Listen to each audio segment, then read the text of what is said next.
Ciao les amis.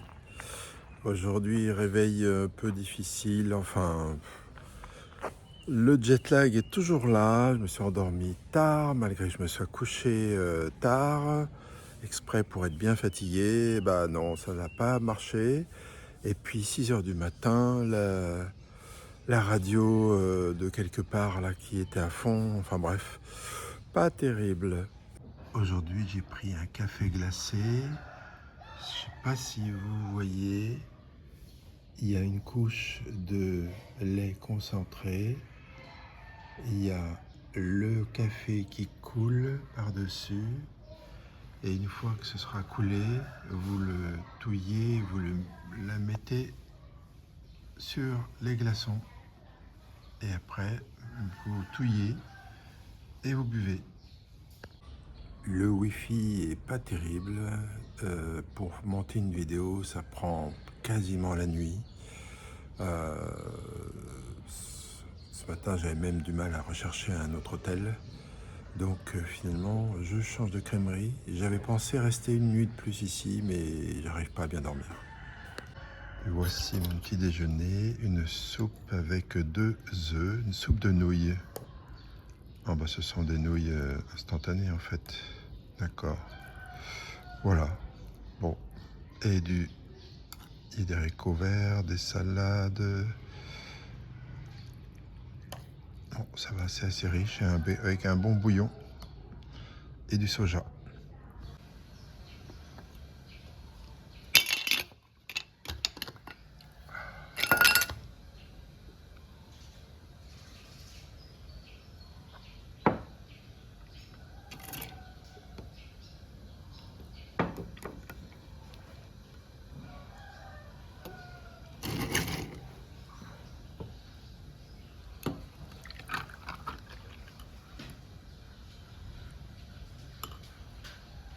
Bon, j'ai de belles cernes sous les yeux.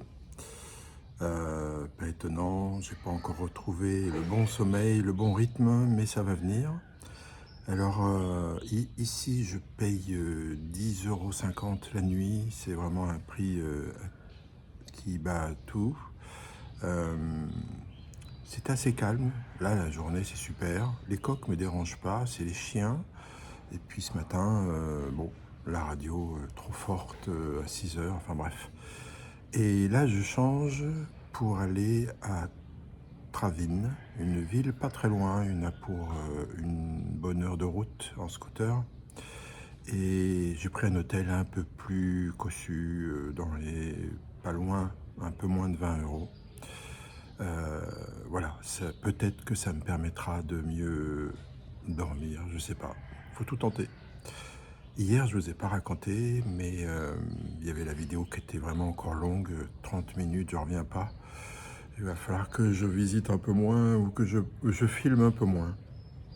Et du coup, juste après le bac, il commençait à faire nuit, mais 5 minutes après, il faisait bien nuit.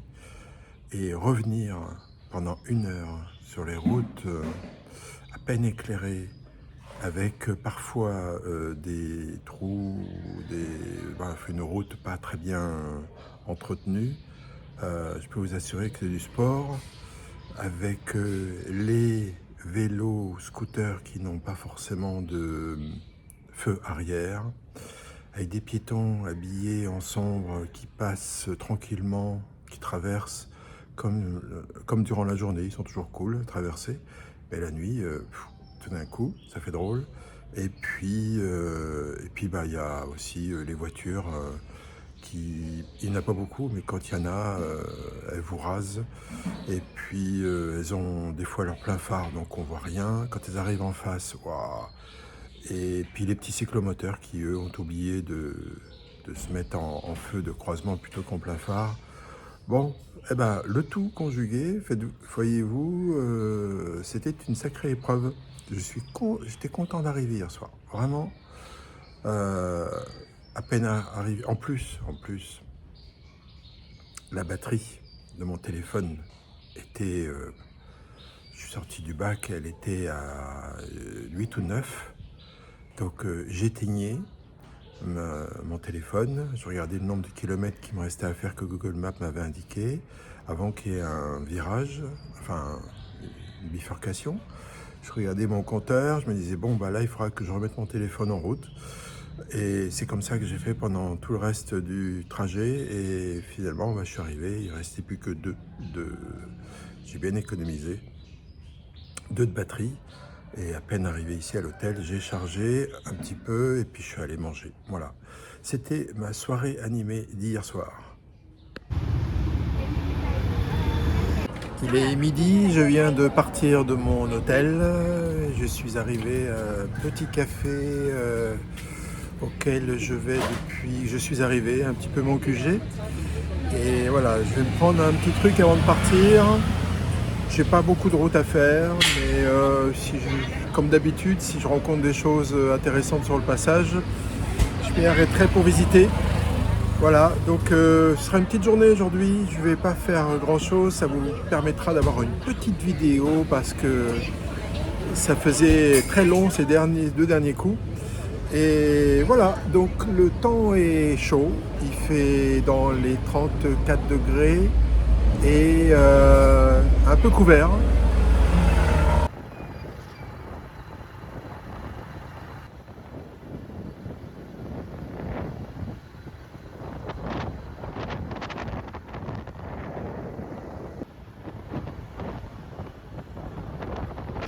Avant le grand pont, on était du côté de Benché et c'était essentiellement des stands de coconuts et bananes.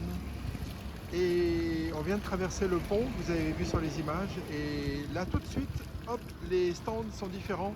C'est que des ventes de crustacés, huîtres, palourdes, etc. en tout genre, mais vraiment ils ont un choix incroyable.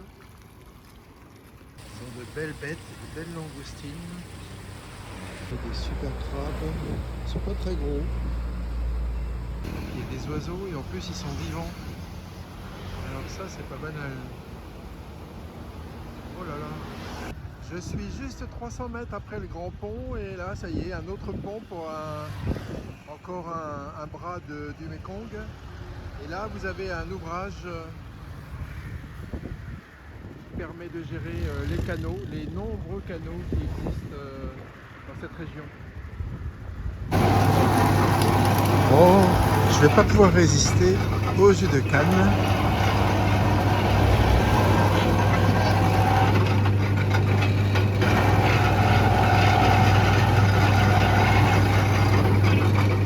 Et le jus, par où coule-t-il? Et il est là. Voilà le nectar de jouvence.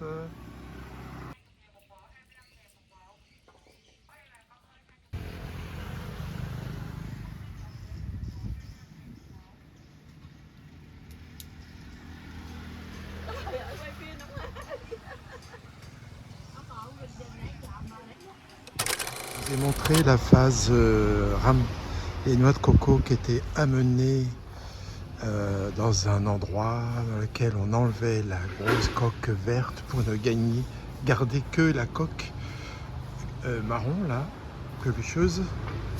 Et bien ici c'est la deuxième phase. Ce qu'ils font c'est qu'ils enlèvent le blanc, la noix de coco en fait, dedans. Et regardez-moi ça. Ça c'est que la noix de coco. Je ne sais pas quel procédé ils utilisent pour le faire. À mon avis, ça, ce sont les sièges exprès pour pouvoir l'enlever. Voilà. On utilise un outil. Ils ne sont pas à l'œuvre, donc je ne peux pas les voir. C'est dommage.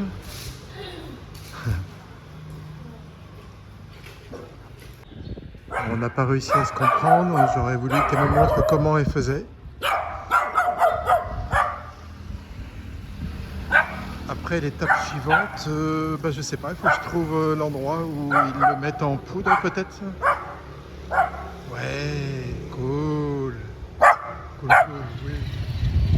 Quelques centaines de mètres plus loin, qu'est-ce que je vois? Des fabricants de saucisses. Donc là ils sont en train de sécher.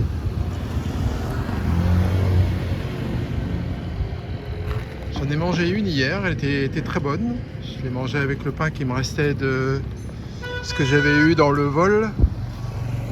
Alors ici, on traite les cheveux internes de la noix de coco. Regardez-moi ça, ils ont tout extrait. Je suppose qu'ils vont en faire de la ficelle derrière.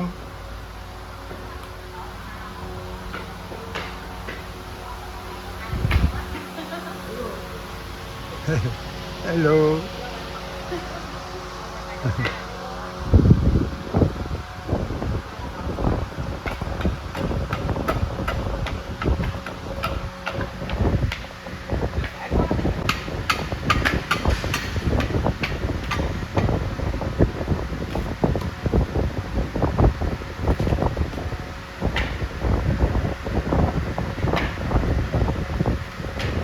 Vous voyez les cheveux dont je vous parlais autour de la noix de coco interne.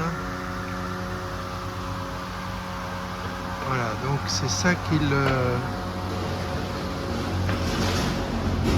utilisent pour ensuite obtenir cette filasse, je sais pas comment dire, énorme. En fait, ils font sécher la noix de coco extérieure et ensuite on voit tous les cheveux, une fois que c'est séché, qui peuvent être extraits. Et bien sûr, il y en a qui restent sur la noix de coco interne. L'activité sur le Mekong, enfin des bras, pas mal orientée sur la noix de coco, les diverses composants. Ici, la noix de coco, l'intérieur blanc, mis en morceaux, tamisé de, je ne pourrais dire ce que c'est, des épices sûrement, et ça sèche.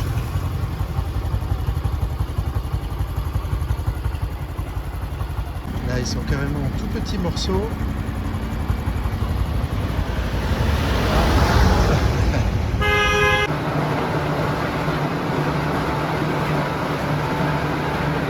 Voilà la filasse qu'on a vue tout à l'heure. Ici,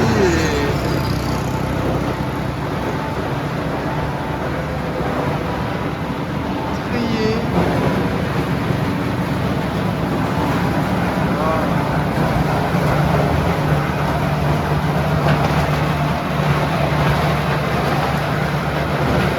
Sacrée machine.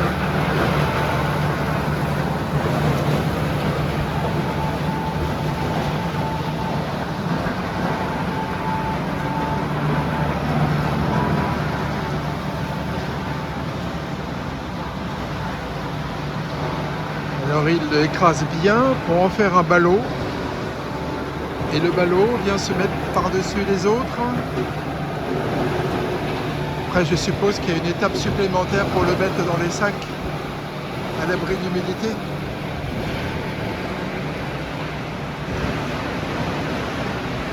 Là, j'ai l'impression que c'est une usine où ils font tout. Et puis, l'apport des noix de coco par les propriétaires de cocoteraies.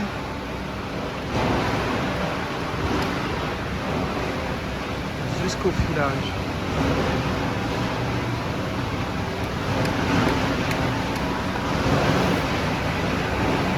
Le boulot.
petites camionnettes qui transportent les noix de coco, de temps en temps ça déborde de la camionnette et on en voit par terre, un peu partout.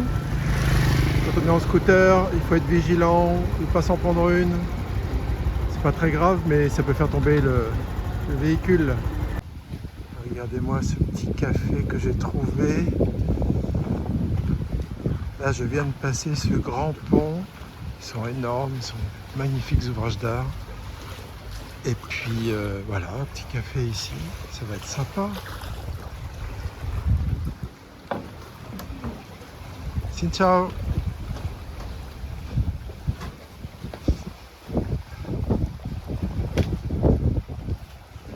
Alors, on est sur le Mékong, là il est extrêmement large.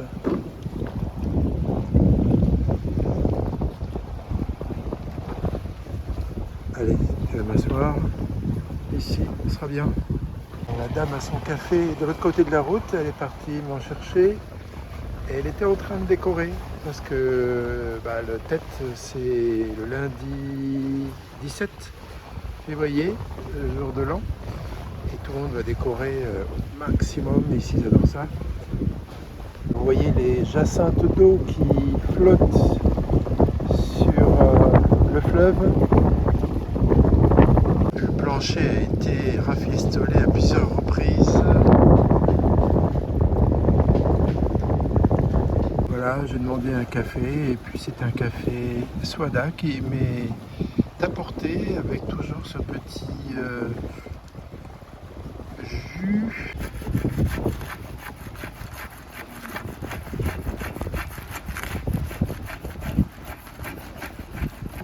Finalement, après mélange, je m'aperçois que ce n'est pas un café Swada, c'est un café Den.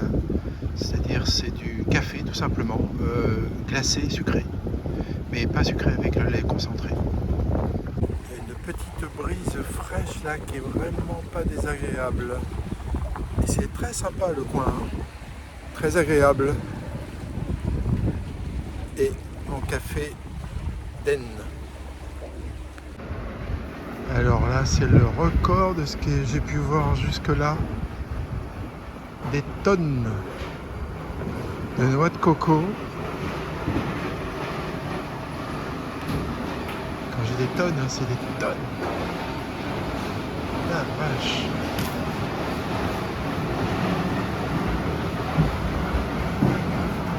Ça bosse et ça bosse. C'est toujours le même geste en fait. On enlève gros de la verdure.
Récoltant qui s'est mis derrière moi.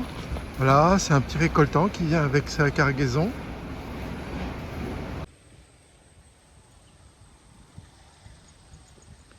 Alors les cocotiers qui sont devenus vieux, je suppose, sont abattus. Et ben voilà, donc le bois est récupéré.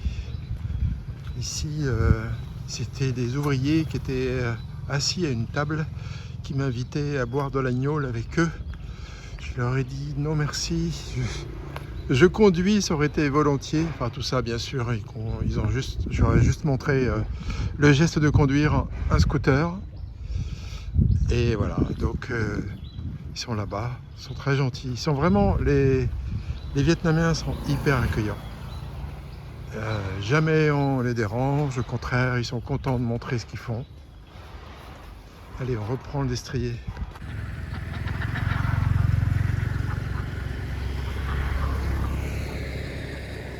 Un élevage de canards, ils sont nombreux, nombreux. Ah, regardez-moi ça. Et il y en a dans la petite verdure là.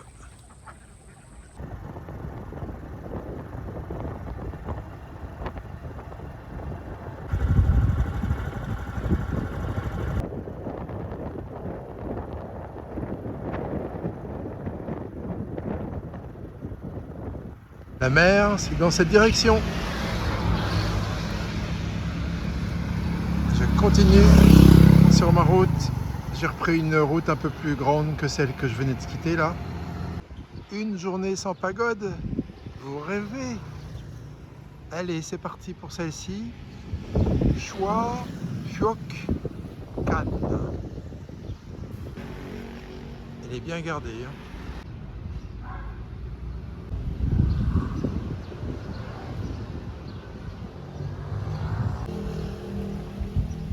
On n'a vraiment pas la bonne luminosité, le soleil est en face.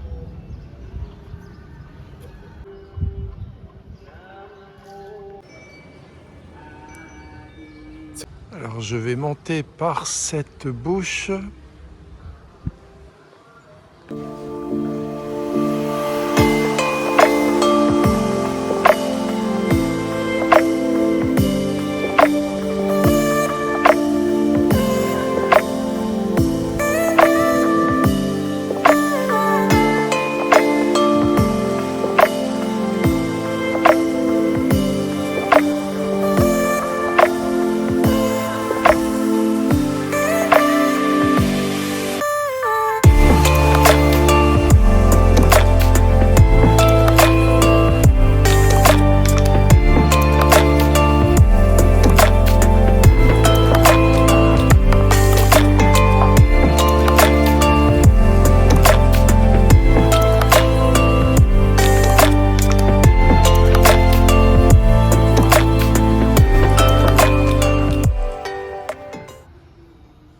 J'ai été accueilli par une charmante jeune fille de 19 ans qui parle un petit peu anglais, qui fait des études de jardinerie pendant 1 an et qui est là, elle est habillée comme les moines. Je lui ai demandé si elle était moine et non, non, je suis étudiante, j'apprends la jardinerie.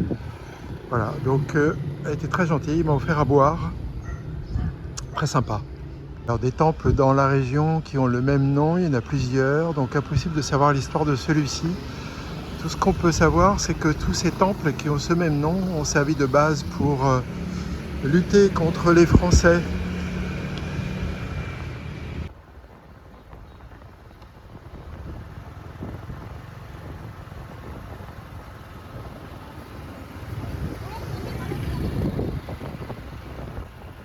J'arrive à Tra Vinh, la grande ville dans le delta du Mekong.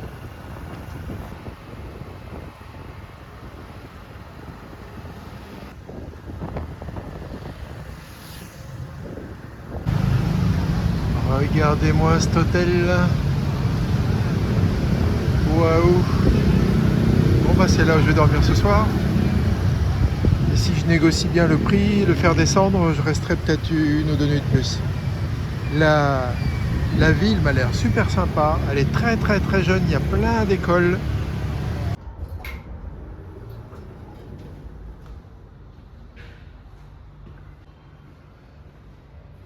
« 402, c'est bien là. »